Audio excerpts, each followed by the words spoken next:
Hello there. Thank you very much, everybody, for joining us. This is New Reality with PhocusWire and Phocuswire's kind of weekly, semi-weekly, one-to-one Zoom side chats with and in-depth interviews with industry leaders and smart thinkers in our industry in the wider digital world. This particular one is brought to you by our friends at Medallia. Technology is helping hotels transform up to 80% of guest experiences in contactless interaction. So you can learn more from the leader in customer experience by going to www.medallia.com. And we're very, very grateful to Medallia for their support of the New Reality with series. Right, so here we are. A very warm welcome to Christian Watts. You are the CEO of Magpie Travel and also the CEO of Skyline San Francisco. You are, dare I say, a well-known figure and pundit, if that's the right word, in tours and activities. Certainly, those of you that are watching, that have been following Christian's hot takes, if we can call them that, on the various things that have been going on over the last, we're now into month 10 of this particularly crazy year. So, but yeah, you've said some pretty interesting and written some interesting things over the last couple of months. And I thought for this, the basis of our New Reality with series here, we could kind of dive in to some of those and just get your general perspective on tours and activities, where we are now, and more importantly, how things might shake out as we kind of reach the last 2 months of this year and look forward into 2021. So that's a fairly lengthy introduction, but more formally, welcome to another Brit, only the second that we've had on this series. So thanks for joining us, Christian. Really appreciate it. Yes, thanks very much. Of course, I have all the answers. I know exactly what's going to happen in the coming months, and I'm happy to share that with you. So, well, funnily enough, Christian, one of your first posts on LinkedIn was you were talking about don't trust any research and people claiming to know, I'm paraphrasing a little bit here, claiming to know exactly what's going to happen. So you've kind of prefaced everything that we're about to talk about through your own article earlier on this year. But I mean, I'm curious about that one in particular. I mean, I wondered if that one was slightly born out of frustration. If you can talk us through what you were saying in that one. Yeah, I think it was the start of April when we're just going into the deep dark hole that we were, and everyone was coming out. And I studied economics, so I still go back to my economics base. And everybody was coming out with all of these graphs with the predictions and this and that. And I think it was Douglas Quimby, and I told him this at Arrival that he wrote the forecast for the year, and I think it set me over the top. And so I wrote an article just on forecasting because I like economic forecasting. I tend to geek out on some of that stuff, but I think we all realize now that we've been at a time where forecasts are out the window. It doesn't matter what happened in the past. There's no precedent. Okay. For this, the word precedent's been widely overused, but you know, everyone goes back to what they used to do, which is try and forecast and try and make some sense of where we're going. But yeah, I think if we all look back, nobody really predicted how this was going to shake out. People still trying. Yeah, indeed. In my introduction, Christian, I said, you know, you're the CEO of Magpie Travel. You're also the CEO of Skyline San Francisco. You're based in San Francisco, despite your northeast of the UK accent, which many of our listeners, I suspect, haven't recognised. But anyway, keener ears will do. Just give us a sense, if you can, Christian, out of the two businesses that you oversee, are you able to say which one has fared the better of those two? They're obviously very different businesses. It might be easier if you just describe both, but to give us a sense of which one is doing better than the other. Yeah, that's easy. Skyline Sightseeing is hop on, hop off, double-decker buses in San Francisco. So San Francisco was first to shut down. We shut down March 16th. I thought at the time I said that meant we'd be first out, but we've been pretty much last out. So we just got going again a couple of weeks ago. So we went straight to zero, and things are just getting moving again now, at least on the weekends. Mm-hmm. So that business has just been devastated, and now we're coming into winter. We don't have the same winter most people have, fortunately, in California. We have 30 degrees today, or 80 as the Americans call it, so we look forward to having a good fall, autumn. But yeah, that business has been devastated, and the future's, you know, who knows. Okay. Magpie, I was lucky. I started Magpie 18 months ago, which is a SaaS platform for tours and activities content. So I'm lucky in the fact that I've got a software business that I got to focus on for the last, as you say, nine months now, 10th month.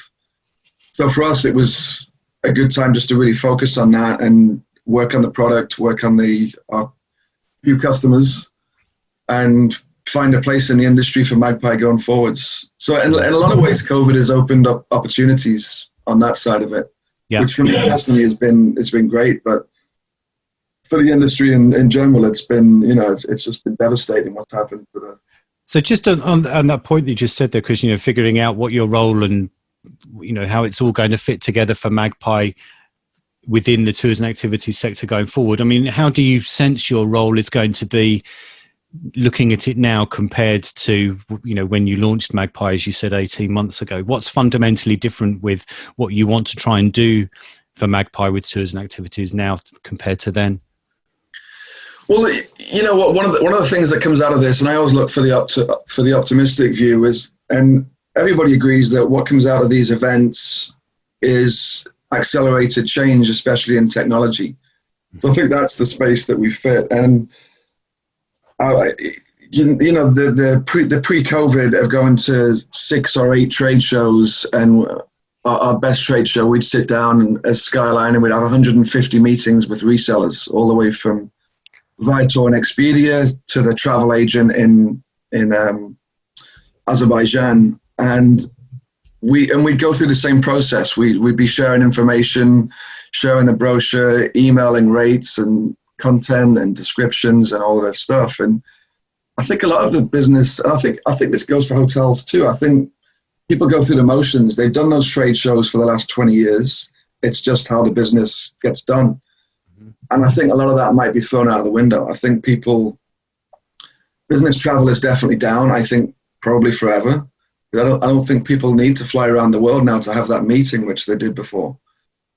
So whether everything moves online, I doubt it. I think there'll still be trade shows, but I think they'll be more limited. They'll be more focused, and it's much easier now to pick up a video call and have that same meeting, and it's just very normal. Mm-hmm. So Magpie fits into that. We're trying to automate that content piece of the business. So I think, unfortunately, that's a lot of people who have been let go, especially by both sides. The OTAs have drastically cut, all of them now. Today, I think the last one made their cuts. And then on the supplier side, there's very few people left. So unfortunately, I think a lot of those people won't be coming back into the same roles in the industry. Those people that used to sit down and have those matchmaking meetings. Yeah. Just on, if we could just touch on the Skyline business for a moment, Christian. I mean, you said it's restarted. I mean, to what extent has it restarted? I mean, it's hop on, hop off buses, as you said, in San Francisco. Is it, how are you kind of doing that operationally? I'm curious. Is it, socially distant seating, or how does it all work? Yeah, we're in a partnership with Big Bus actually in San Francisco. So we do a ride share with them. So it's every other seat. So about half capacity, which is actually a bit restricting because on the weekends the numbers can be okay. Mm-hmm. So it's every other seat, and then lots of hygiene, wiping the seats down, wiping all the handrails down, masks required, all of that, all those COVID restrictions. Yeah. What does what does that do to the forecasting of a business then, if you've got reduced capacity? And how do you start trying to plan out the next couple of months, given that restrictions, certainly where I am in the UK, seem to come and go on a daily basis? Yeah, I mean, hop on, hop off. There's such massive, there's a lot of seats on those buses, and to be fair, very few hop on, hop offs get anywhere close to capacity for 8 months out of the year. So, fortunately, that's no factor. Come next April, if there are still restrictions, the same restrictions, then it becomes a factor, and it changes the economics of the product for all hop on, hop off, really. Yeah, and I mean, last of all, in this area, I mean,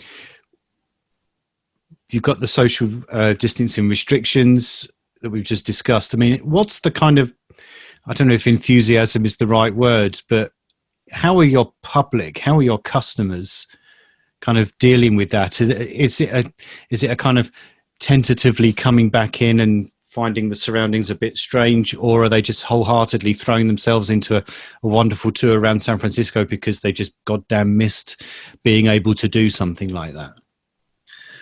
Yeah, I think it's more the latter. Well, it's all locals, obviously.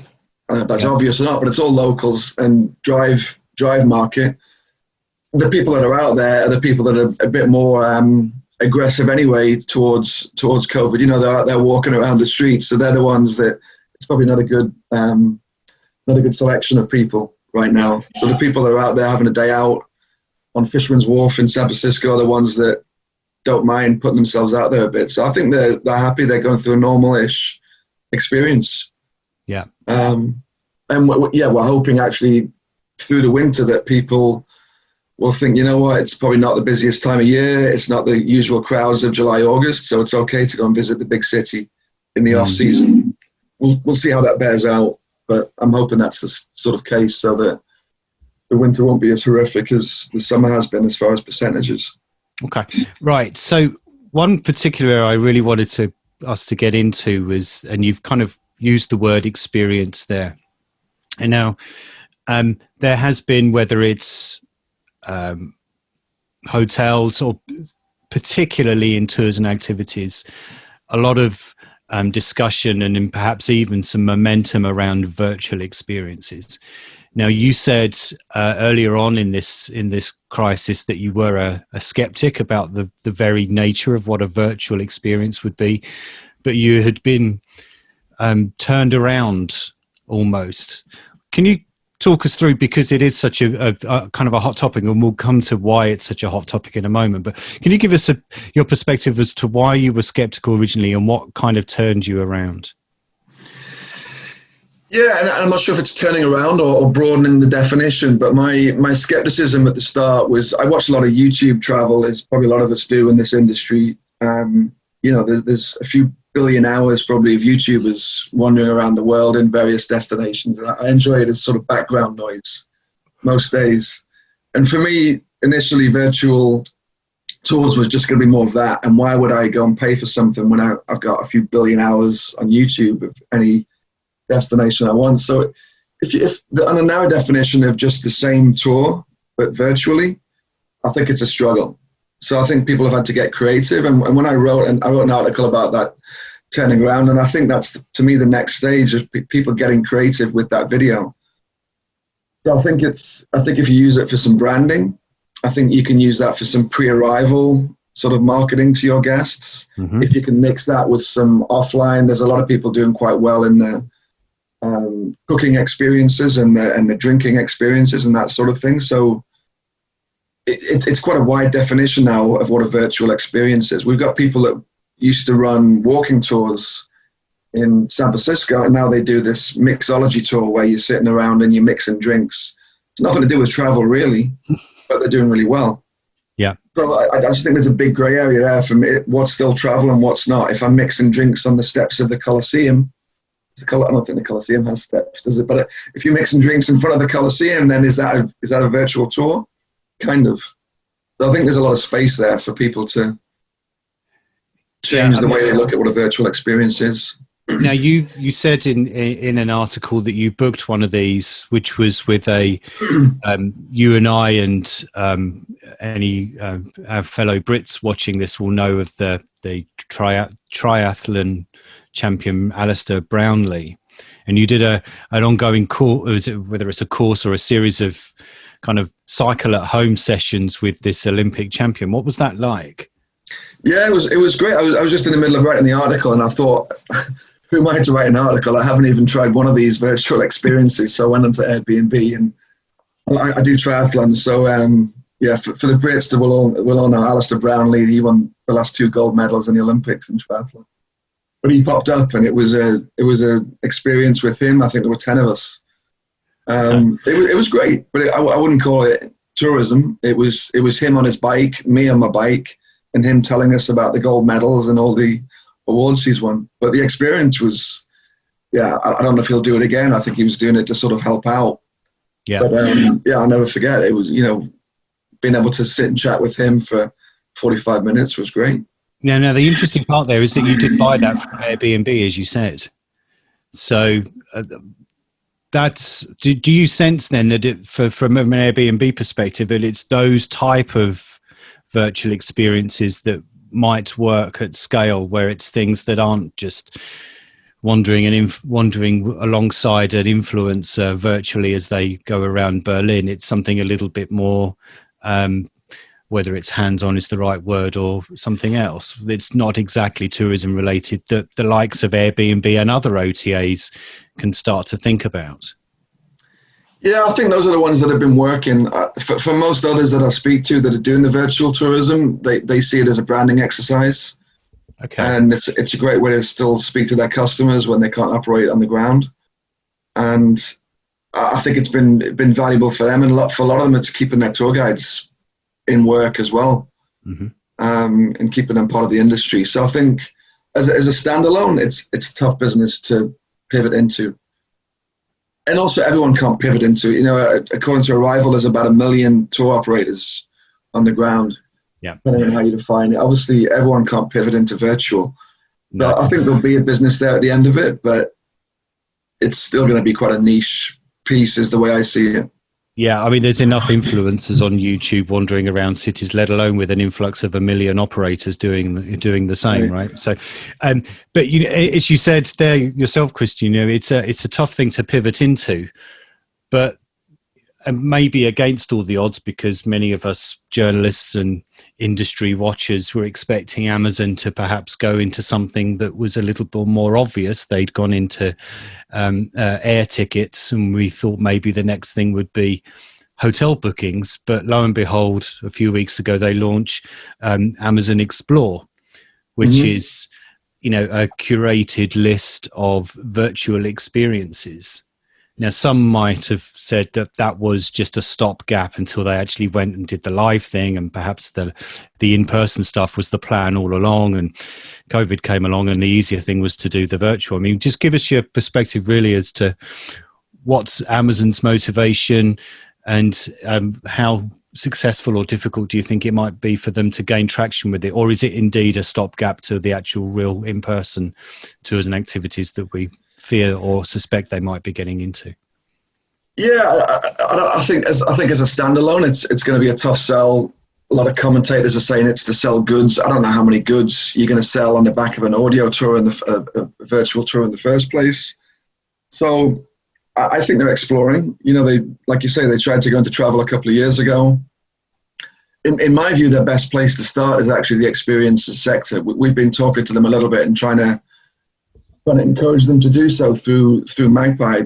I think that the hotel piece is complex with the connectivity required. They could actually do tours and activities without connectivity to start if they wanted to. There's enough free sell products in the tours and activities market that they could sell today. So I wouldn't be surprised if they move down towards that path. There's not a huge gap between selling a gift card for an activity, for an attraction, towards actually selling a ticket for that attraction. So to me, I don't know why they wouldn't move towards that space. There's also a lot of chat about them buying somebody in the industry. From TripAdvisor gets mentioned all the time and that sort of thing, which may happen. I also don't know if they need to. I've done quite a lot of research into Amazon this summer. We're starting to build a integration with them. I don't know if they need to. They can open up a category. They can decide tomorrow morning to open up a category called tours and activities, and 1 million of us will start loading our products. I'm not sure if 1 million, but a lot of us will start loading our products onto Amazon, and they could be selling them in 2 days' time. So I'm not sure if they need to do much more than open up a category and say they now sell tours and activities. Well, in a sense, Explore is that already, isn't it? It's just they're doing the virtual stuff because there's no demand or there's no opportunity to do in-person exploration as it is at the moment. So they could just flick a switch at some point and change those from virtual activities to in-person ones at some point down the line, right?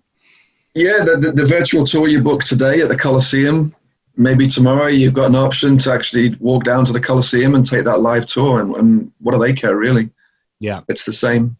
Yeah, one of the things that you wrote when you were talking about virtual was some of the kind of the opportunities and where it might work, and you kind of referenced them shortly. But it was that kind of, if you are a tour operator, I'm thinking maybe the multi-day tour operators where you're going to be stuck with the same bunch of people for 3 or 4 days as you go on camels across the Sahara, maybe a kind of a virtual meetup. We're getting out of the realm of what Amazon's doing, but just, the world of virtual video, we're also used to this now, aren't we? The world of Zoom, that maybe this is where operators can cover a number of things. It's about, customer relationship management. It's getting people together pre-trip to kind of hang out and figure out who to avoid when they're on that camel trip and stuff like that. But this is an opportunity that perhaps lends itself to tours and activities that seemingly we hadn't even thought of 8, 9, 10 months ago.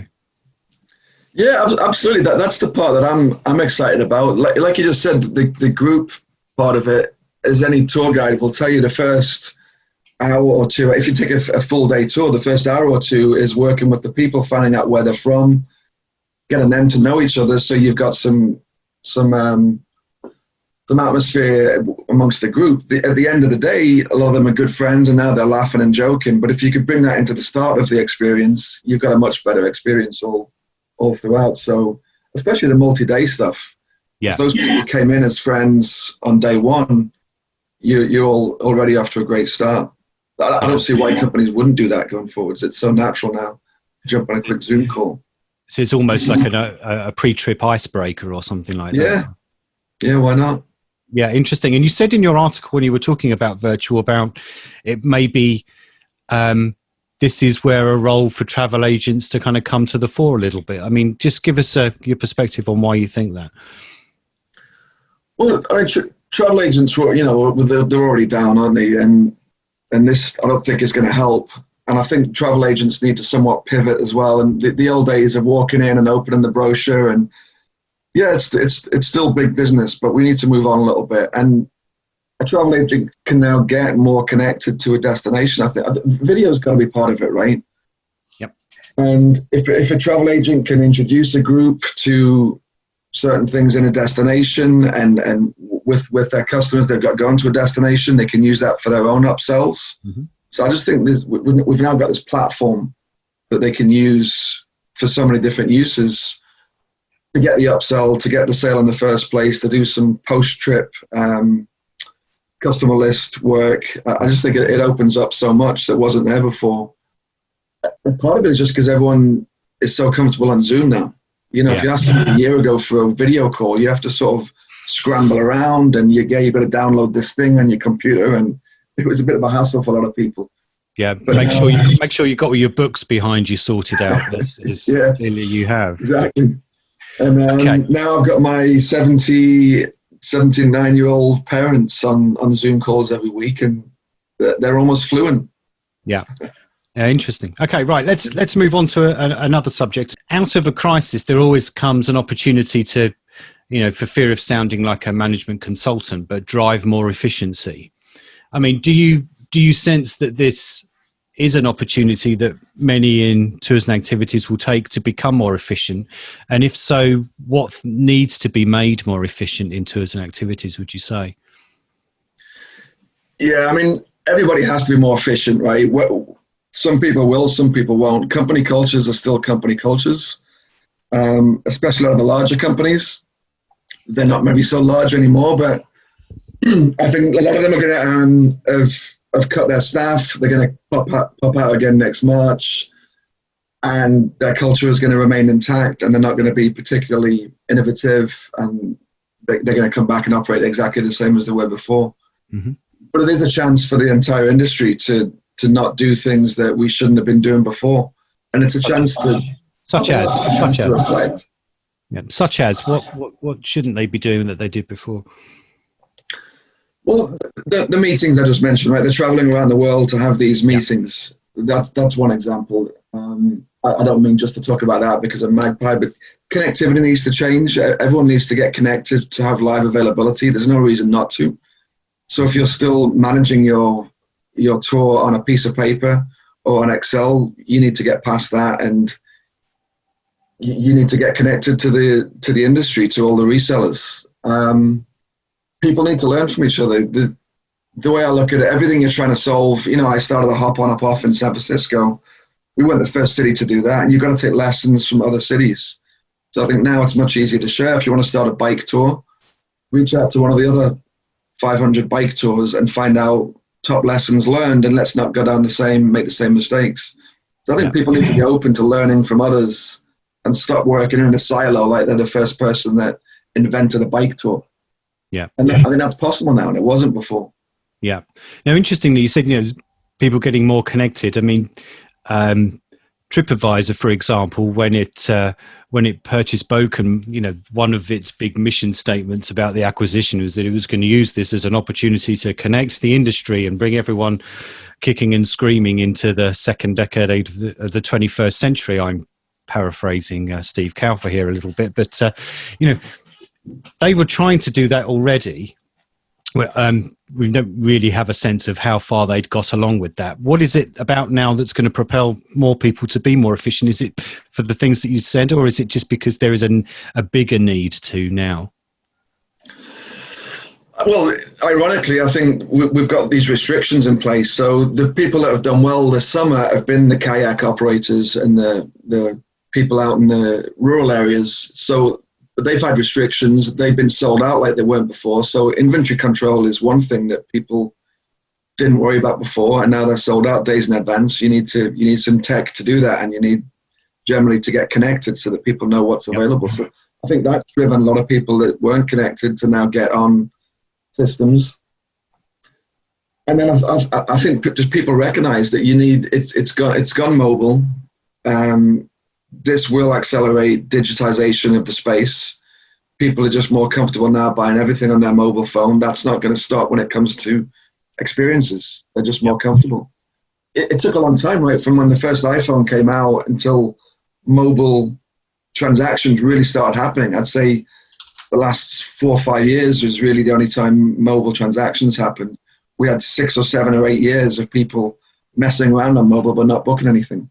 Right. I think that's gone now. Toothpaste's out the tube. We're not going to go back to the old ways, and people need to get ready for that. And if it's on mobile, you need to be able to buy that ticket right now without back and forth to find out if it's available or if there's space or what time it leaves. That's got to be right on my phone. Okay. And I think, people need to get on board with that, or they're going to lose those bookings to their competitors. Okay. A direct quote from one of your articles here, Christian. You said, the forest will have thinned out considerably. I think a lot of that makes sense when you're thinking about operators. Many of the operators and tours and activities just won't have survived this year. Do you think that forest will thin out considerably for the intermediaries as well? And if so, how and who and why? We haven't seen that yet, have we? There's been a couple of companies have disappeared, but we haven't really seen that many companies as far as OTAs, distributors disappear. I suspect a lot of them can just hibernate. The bigger companies have all made cutbacks. If you've got this far, I don't know what's going to change between now and March. I think there's a lot of reason to say if you've got this far, you can wait another few months to March on the reseller side. But there's been cuts everywhere. With the larger ones, they're so well funded now. Not to say that they don't need to make cuts, but to get out of that path they're on with that funding, the valuations aren't there, right? So especially with the really large ones, with the Get Your Guides and the Klooks, those guys just have to double down now and keep going. There's no exit for them. There's no way they're going to get a valuation they require. So I think they have to double down and hope something pops at the other end of it. But looking back, I think I'm surprised that we've got this far without more companies, intermediary companies, going out of business. Why do you think that is then? I think it's surprising for a lot of people how much they can. Well, there's a lot of government money, as we know, especially in Europe. Yeah. US had a ton of funding at the start. I think if they don't get this bill signed very soon in Washington in the next few days, I think more companies will go out. But I think that's strung a lot of companies together. But I think a lot of companies are surprised how much they can hibernate when you're forced to make cuts, and when you're given a reason to make hard cuts, as in go in and get rid of half of your staff overnight, which has never happened before. I think then you realize what you can do with a lot fewer people. Necessity is the mother of all invention. It's one of those things when you only have 2 staff left out of 10, you have to get it done. There's no other choice, and you find a way. Yeah. Which I think is where efficiency comes from. Yeah. You're not forced to make those decisions before. You get lazy, you keep staff on that you really shouldn't have been there. You should have let Johnny go, 6 months ago. Lucy shouldn't have been there for a few years. She's been not pulling her weight. And now you have the chance to cut these people. And do you hire them all back? I don't think you do. I think it's a lot easier to not hire someone back than it is to let somebody go. Okay. Apologies to anyone called Johnny and Lucy that are tuning in. This wasn't a very underhand way of telling you that you're just about to lose your job, of course. Just an audience question here. I mean, they ask, in the context of this discussion, who do you consider as intermediaries? Is it resellers, or is it something else?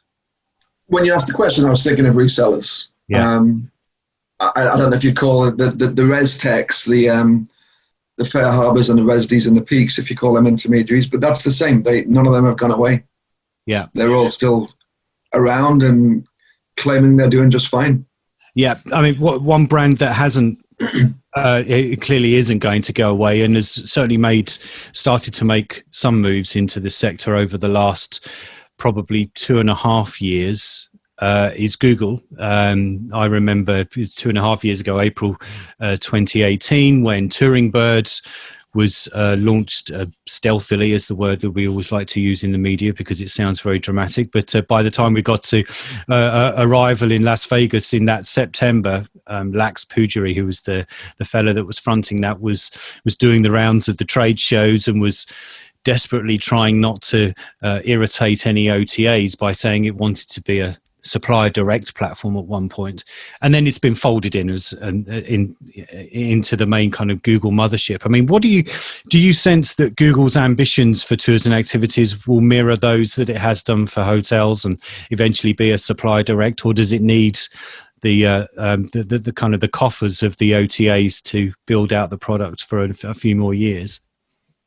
Yeah, I think it does need the OTAs for a little while, but I don't see why they would accept having an intermediary in the way. The tours and activities is the most fragmented piece of the travel industry by definition.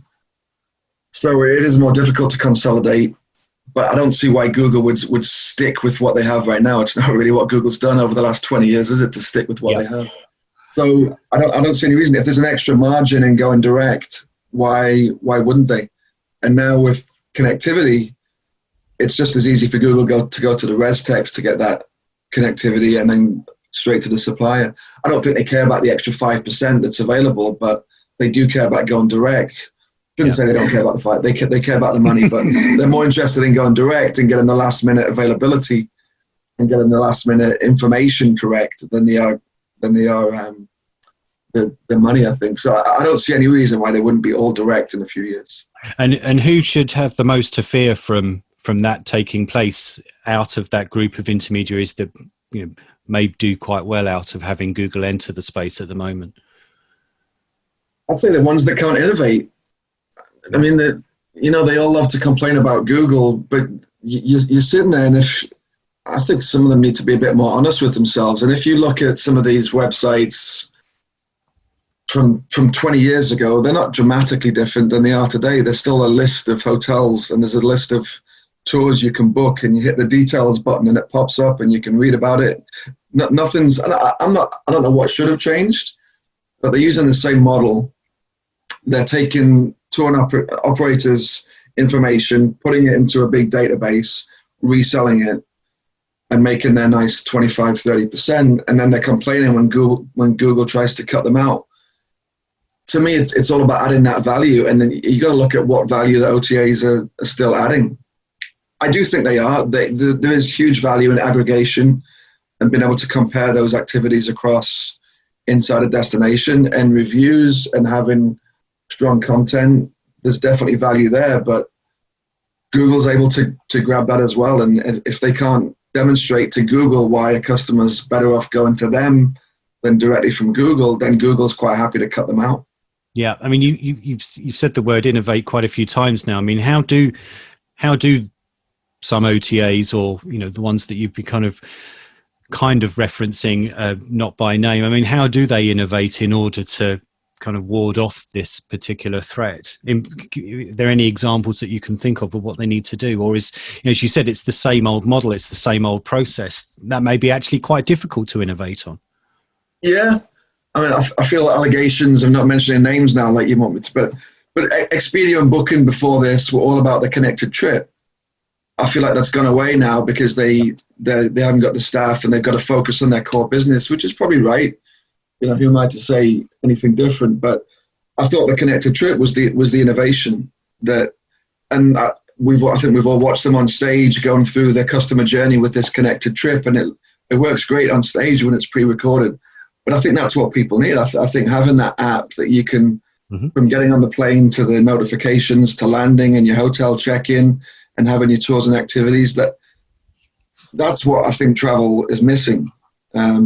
It's a bit like all these startup pitches when everyone sits down and says travel is broken because of the discovery process and the connectivity process. But those guys should be delivering that. They should have been delivering that 10, 15 years ago.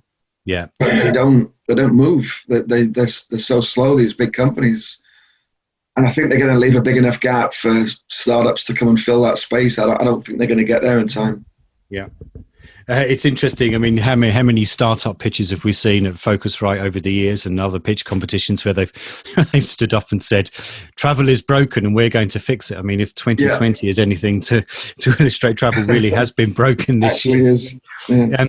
I mean, it's interesting. We're talking about innovating on the user experience. Is there any, I think talking specifically, and you said, you studied economics, is there anything that's fundamentally wrong or needs fixing around the economics and the business models of tours and activities? Or is it, obviously an operator is going to say there's something fundamentally wrong with the economics because I have to pay 25% commission? But I mean, that's an easy answer, but is there anything from that or anything of the underlying economics of this sector that could be rewired now? I don't think so. Everyone complains about commission, and it's no different on the hotel side. This 25%, there's just a lot of people that think it's not the way it should be. To me, the 25%, I don't care if I give it to Expedia, to Google, to the concierge down the street. A lot of times the concierge is getting more than that because they're on your doorstep and they beat you up every day to get more commission. So to me, that's just a marketing cost, and that's reasonable. I think someone's going to get that. We used to pay for printed brochures and delivery and everything else, and that was also 25%-ish in a lot of cases. So to me, that part's fine. Distribution is there in every industry. In retail, it's 50%. I'm sure they complain on their forums, but it is what it is, and there's a cost of that distribution, and I can't reach those customers in Indonesia. I need to go to Traveloka who know how to speak to those customers. So to me, that part of it's not really broken. I think one thing that's coming out this year is there's a lot of physical locations still. So a lot of the larger companies within big cities have got these fixed retail locations, and I think that's going to come back to haunt them. There's the people that are really suffering now are the ones with the leases. So most people can hibernate. I was just in San Francisco last week talking to some people, and they've got 6-8 leases and 5-10 years, and sometimes personal guarantees, and they can't get out of them. So you look at their business, and they're back to zero. They're a startup again. I've seen the owner of a company who's used to have 150 staff, and now he's there by himself renting out bikes, which is great that people get back to that hustle, but they're stuck in these leases now. So a startup can actually come in on day one and be ahead of them. Yeah. You've got bus companies who've got these big fleets of buses, and same thing. They don't need those same buses. Somebody can come in today, brand new fleet. The staff are all gone anyway, so their experience is gone. Their relationships are gone because those resellers aren't there. There are no more concierges. So a startup can come in to any city now and be almost level on day one, which is pretty scary for those in those businesses. So it's scary for them, but a great opportunity for those with a bright idea that can come in without those overheads.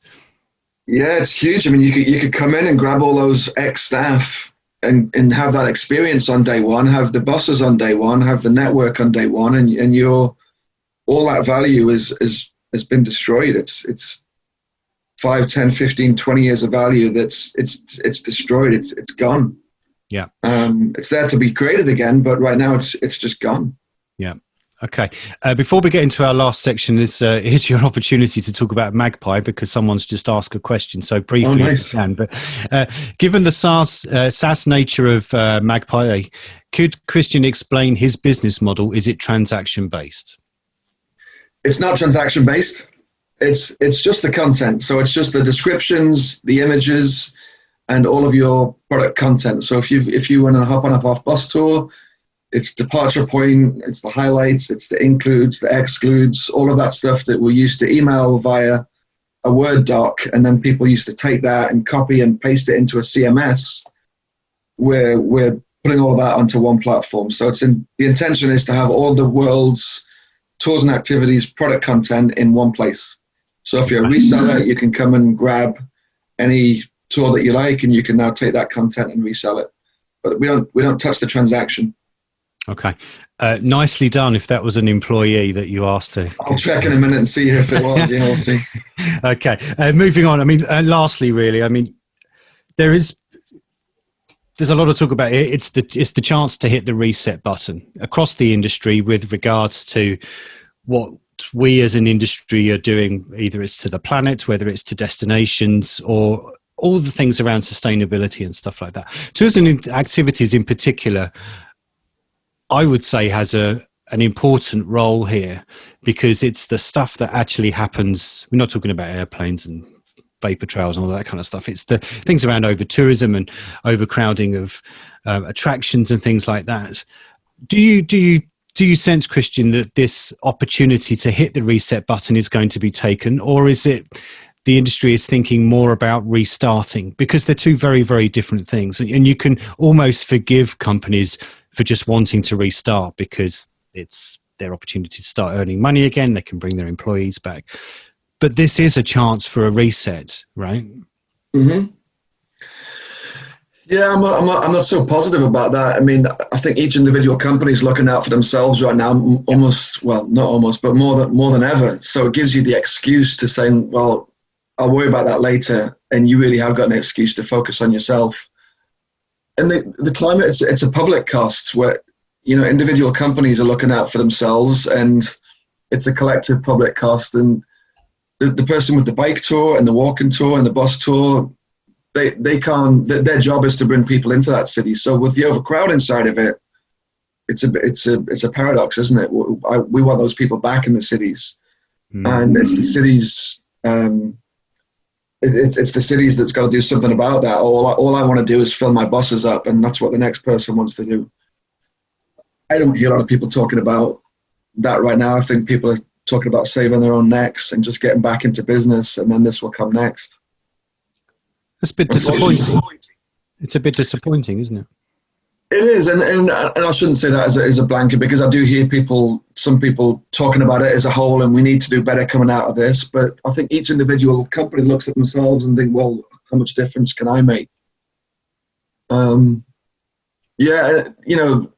Leading on to the other way we work as well, about collaborating with each other. Mm-hmm. Are we going to be more collaborative? Are we all going to be best friends going forwards? I'm not so sure. I think right now it's easy because there's no business to be had, but I think when it starts coming back and it's who's going to sell Johnny these 2 tickets, I think we go back into that fight on the street, and we go back into the same mode we were before. Yeah, I mean, Peace in the Valley is all a little bit kumbaya sometimes when it comes to, travel and old capitalism. That's the kind of the way this thing really works, isn't it? So an audience question, Christian, what does the operator of the future look like? How are they going to leverage technology in ways that they aren't today? Are they operating their tours any differently? It's a 3-part question from our audience member there. I don't think they are now.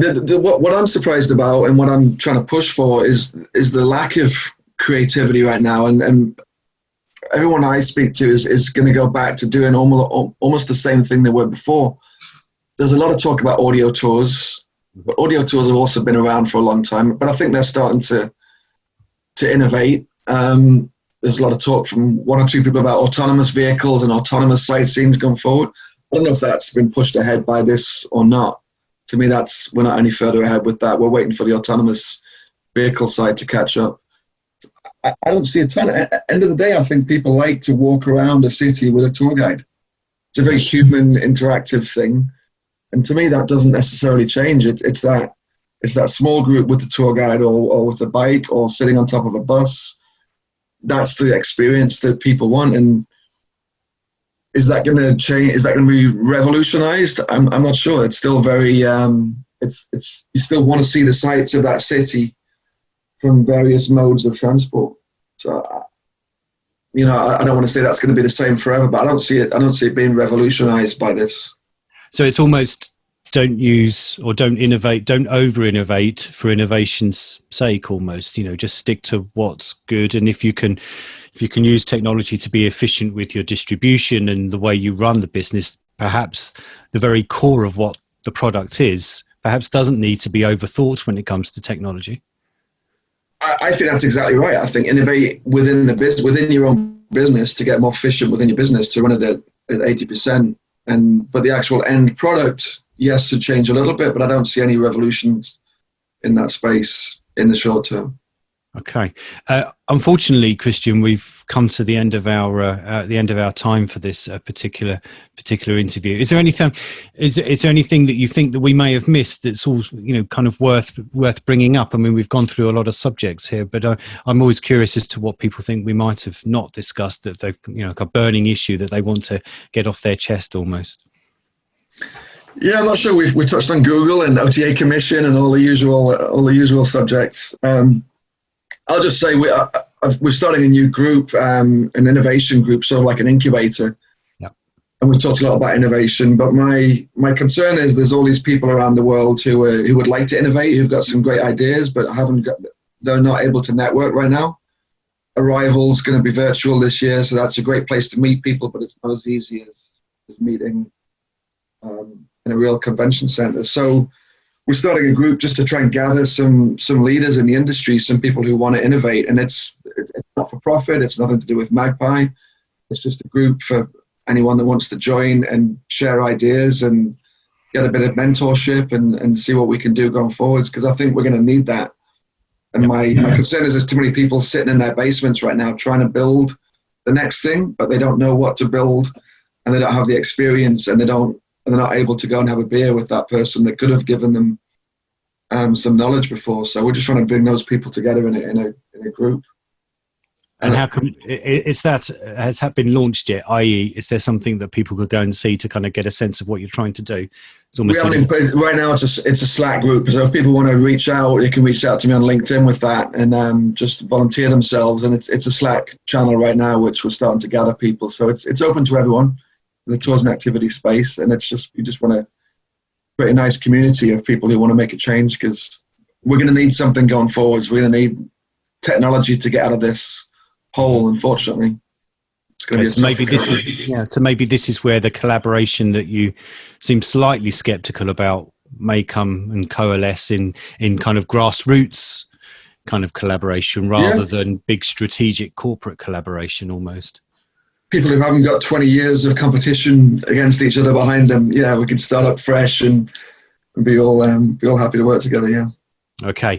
Thank you very much, Christian, for joining us on New Reality with just a moment. A very big thanks to our sponsor of this series for the next month or so. That's Medallia. You can use text messaging to remove non-essential interactions, provide a superior sense of safety and deliver an unrivaled guest experience. You can learn more about Medallia at www.medallia.com. A very big thank you to them for supporting this ongoing series of one-to-one interviews with industry experts, of which you have been one for us again, Christian. So thank you. Really appreciate it. And we hope to see you in person, maybe on a virtual call like this very soon. But again, thanks ever so much, Christian. Appreciate it. Yeah, great. Thanks very much for having me. Appreciate Okay, it. and thanks everybody for tuning in as always. I'm Kevin May, the Editor-in-Chief of PhocusWire, and we'll see you next time. Thank you.